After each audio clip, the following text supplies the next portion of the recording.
Bitcoin hoodie guy coming back here with another Kaspa video. Well, thanks for that, Mike. You can see we got a nice little pump up to 16.5 cents there.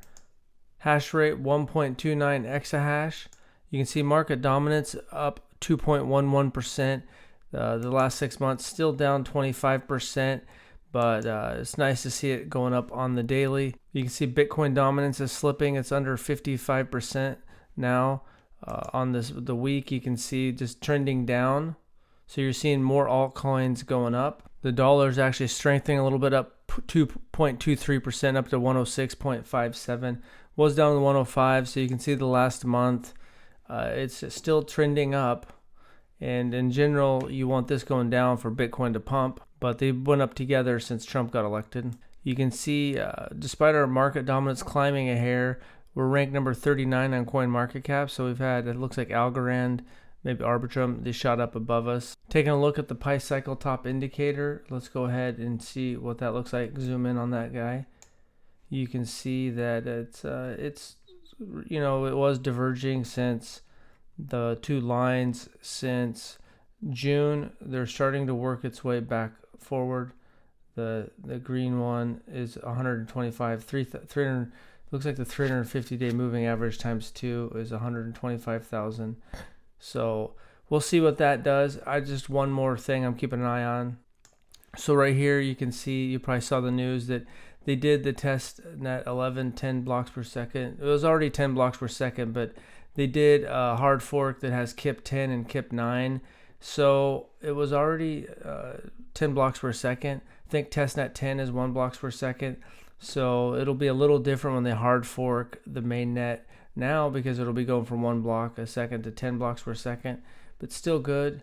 We'll take a look at what this user said here. They said the poll in our community shows that the tier 1 listings or smart contracts are more important than 10 blocks per second upgrade. This reveals very few understand Kaspa, or the thing it's going to take us to the number 2 cryptocurrency faster than expected. Our current form is only 5x faster than our proof of work competitors. To spectators, that is nothing special. Smart contracts still is not enough to displace existing networks. An old motif is you need a 10x improvement to displace a technology network. Launch of mainnet 10 blocks per second is a 50x improvement. It smashes all the proof of work records. What it really means is that the confirmation of our claims, the opening of the imagination of the entire crypto market. With the confirmation, the Kaspa price rockets in expectations for smart contracts, 32 blocks per second, DAG-Night, and then 100 blocks per second. With all the security of Bitcoin, when the market begins to believe these things will happen, Solana, ETH, XRP will look uninteresting, slow, expensive, and unscalable.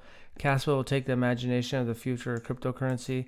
Then they're saying OG crypto Bitcoiners will be excited about the possibility of a store of value, which can also self-custody peer-to-peer network. OG Ethereum users will become ecstatic the way MEV-resistant network to finally do fair DeFi on. OG Solana users will see a 100x increase in transaction finality speed. OG XRP users will see more secure tokens to mint real-world assets. So let me know what you think. What do you think is most important in terms of tier 1 smart contracts and 10 blocks per second? Or do you think the 10 blocks per second upgrade will usher in some tier 1s after that? I think part of it is that it's a well-written post. The only thing is some projects really need the tier 1. And to me, the tier 1 is really Binance and Coinbase.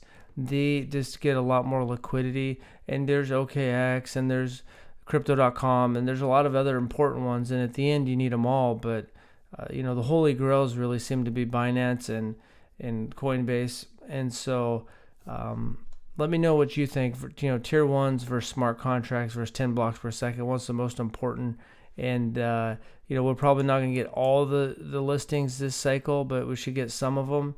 And smart contracts, so at least a light version of that should happen this summer, and then we should get 10 blocks per second in the first quarter, and maybe it'll happen sooner than we think. Maybe it'll the first quarter is just less than a month away. So, and here's the Testnet 11 Explorer.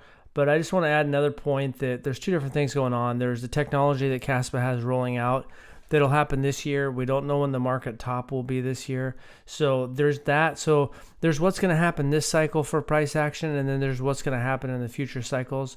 This next year is going to happen pretty quick, whether the top's in 6 months or it's around 11 months, when there's a theoretically, a normal top to the cycle. We don't know exactly, but this next year will happen pretty quick. We don't know what narratives will catch on.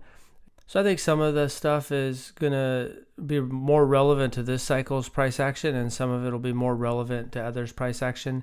I don't think we're going to get a ton of OG people piling in. Maybe some next year, but I think it'll be more in the future for the future cycle, and maybe even the bear market. So it's going to be exciting times. Thanks for watching, and have a good day.